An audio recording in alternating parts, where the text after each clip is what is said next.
Hi everyone, this is Stoneheart, and this is our first segment. So, for our first segment, our topic will be Ophir as the real ancient name before Philippines. So, it is very interesting, right?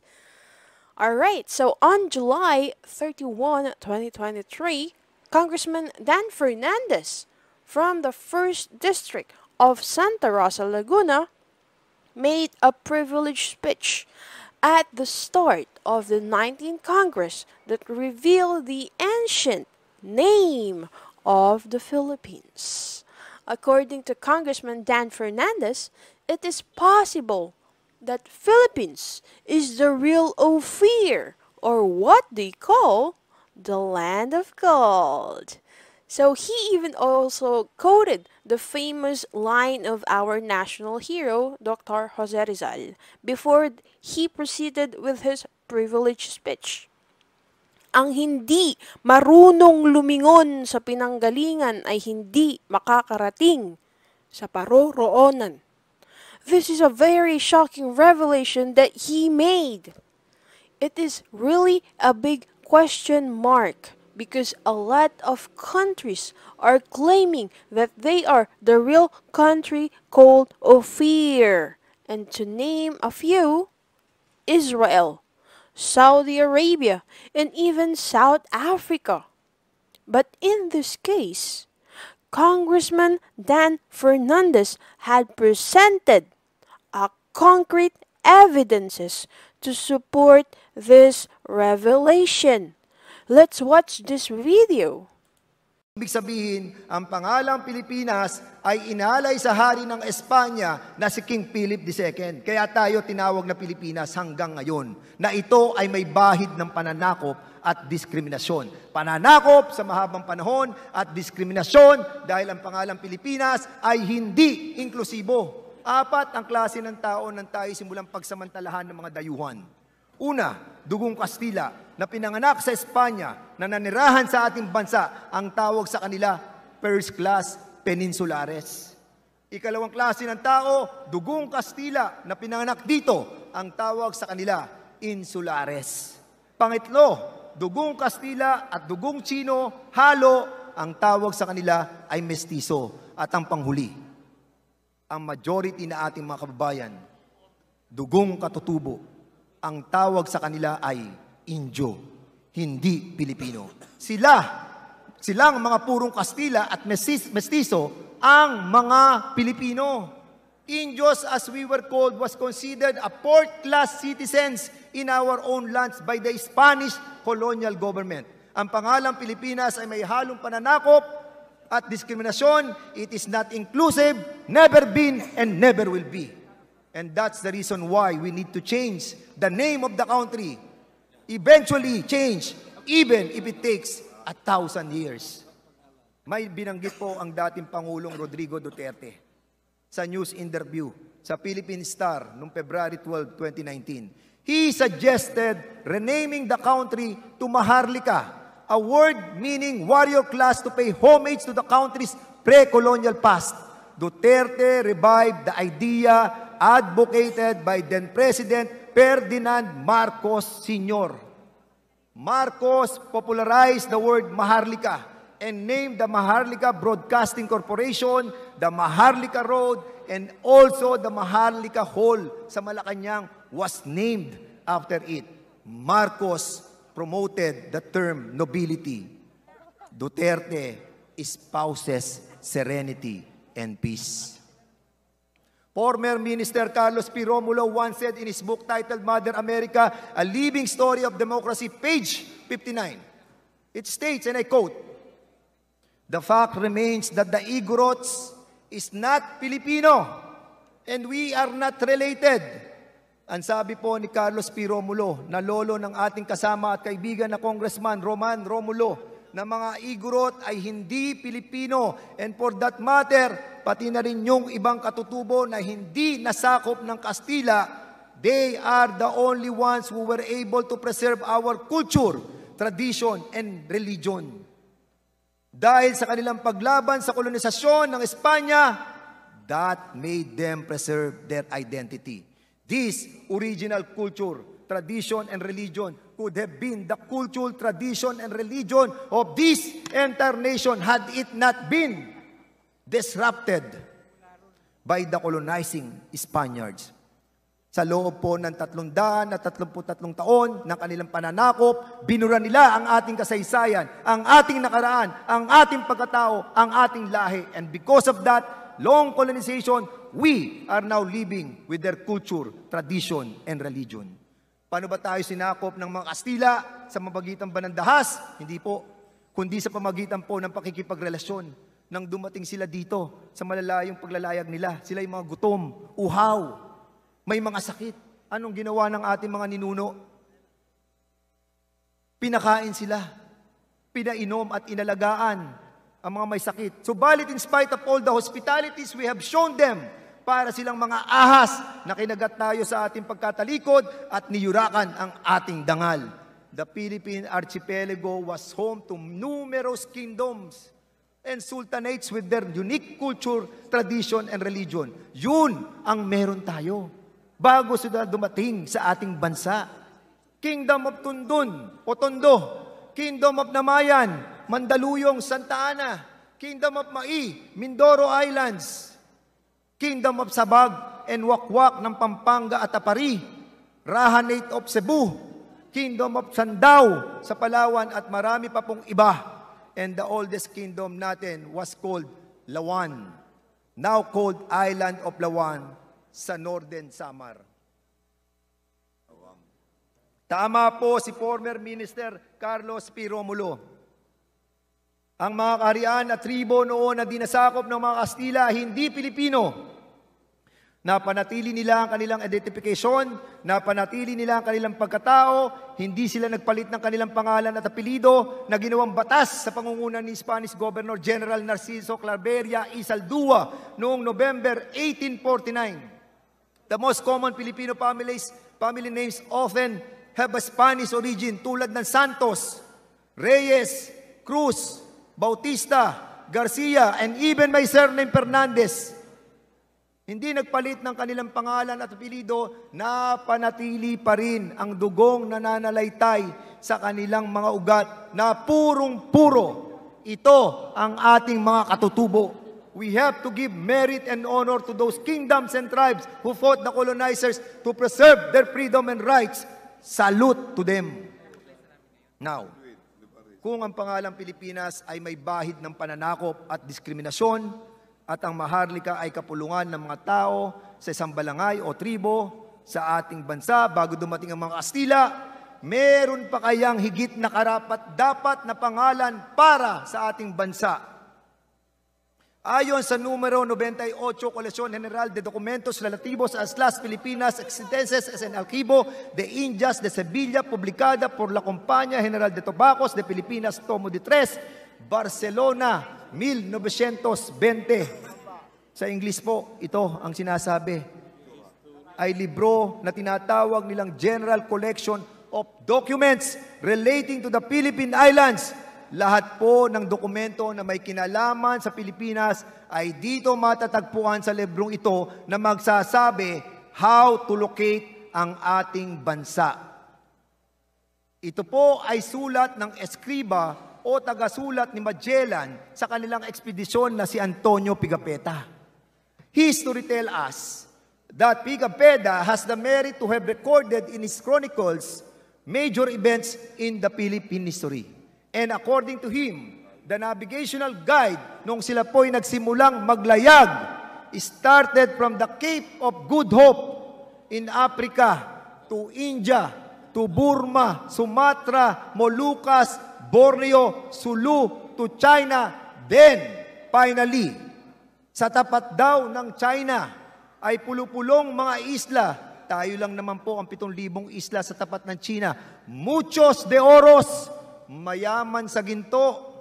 Ang according to Pigafetta, ang pangalan ng mga islang ito, Opir. To confirm this, sumulat po tayo kay Chief Antonio Sanchez de Mora of Departamento de Referencias, Archivo General de Indias, Madrid. upang makuha po ng kopya ng mga dokumentong ito. Upang malaman natin kung ang Ophir ay isang lugar. Coincidentally, in 1946, sa Tel Kasile, Israel, may nakuwang 2 small ostrakon or pottery or banga or paso, fragments with writing on them dating back to 8th century. At nakasulat doon in Paleo-Hebrew words, Gold of Ophir, to Bet Horon, Israel, at ang laman, 30 shekels of gold. This confirms that Ophir was a place from which gold was imported. Marami pong bansa ang nagkiklaim ng pangalang Ophir, tulad ng Sri Lanka, India, Africa, Malaysia, Solomon Islands, Pilipinas at iba pa. Ano bang meron sa pangalang Ophir? Bakit kailangan natin palitan ng pangalang Pilipinas sa Ophir? Do you know that 13 times na binanggit sa Bible ang pangalang Ophir na isa sa mga anak ni Joktan na kapatid ni Peleg, ang ama nila ay si Heber na apo sa talampakan ni Noah na ama ng mga Hebrews. Ang Ophir ay pangalang idinuduktong sa lahing Hebreo. Kung Ophir nga ang Pilipinas ayon kay Pigapetta, at si Ophir ay tao na apo ni Heber na ama ng mga Hebreo, ang ibig bang sabihin ay may dugong Hebreo tayong mga Pilipino? Magandang katanungan, di po ba? Ang Mount Pinatubo, Mount Arayat, Mount Kabuyaw, Mount Banahaw, Mayon Volcano, Taal Volcano, Kabalyan Volcano, at mga salitang Sagada, Ipugaw, Igorot, Eskaya Tribe, at marami pa pong iba. Search nyo lang sa Google. Lahat po yan. Hebrew words. Mga lugar na naging saksi sa kasaysayan ng mga unang tao dito. And even Father Chirino, a Jesuit historian, said the Tagalog language has the mystery and obscurities of the Hebrew language. May pagkakahawig daw ang Tagalog na baybayin at ang Hebrew language. Ask nyo ang mga taga-Eskaya tribe sa Bohol, ano lingwahe nila at saan nanggaling ang lahi nila. Now, pagkakataon lang ba yun na sinabi ni Antonio Pigapetta sa harap ng China ay pulo-pulo ng isla na mucho de oros, mayaman sa ginto? The Philippines has the second largest gold deposit in the world after Africa. Maraming magsasabi, mag-move on na tayo, mag-move forward na tayo. Mas maraming problema ang bansa na dapat nating iprioridad. Ayos na yan, Pilipinas na lang, di naman natin makakain yan. Pagpapalit ng pangalan, and so on and so forth. Tama po, move on na tayo. Noon pa man, move on na tayo. Inabot na nga tayo ng 136 years pagkatapos sa tayo lumaya sa mga imperialista na hindi natin alam na saan tayo nanggaling. And remember, more than 3 million Filipinos were killed during the colonization of Spain and the United States. And then, binenta tayo ng Espanya sa Amerika sa kapwa nila Europeans. Bata at matatanda, pinagpapapatay nila just to Christianize us and civilize us. Sila ang nagsabi niyan. History ang nagsabi niyan. Hindi po ako. Read your history. Dahil yun daw ang dahilan sa pagsakop sa atin. Dahil sa reliyon, papatay sila kapag di ka sumunod. Inquisition ang kahantungan mo. And to civilize us. Anong sabi ni Pigapetta dito? Anong sabi niya rito? They, tayo daw, are better people than greater merchants and richer, more well-dressed and more honorable than the Chinese. Mayaman tayo, civilized tayo, at silang mananakop ang naglagay sa ating kasalukuyang kinalalagyan nating kahirapan. Anong sabi ni St. Thomas sa Gospel ng Thomas? When you know yourselves, then you will be known, and you will know that it is you that who are the sons of the living Father.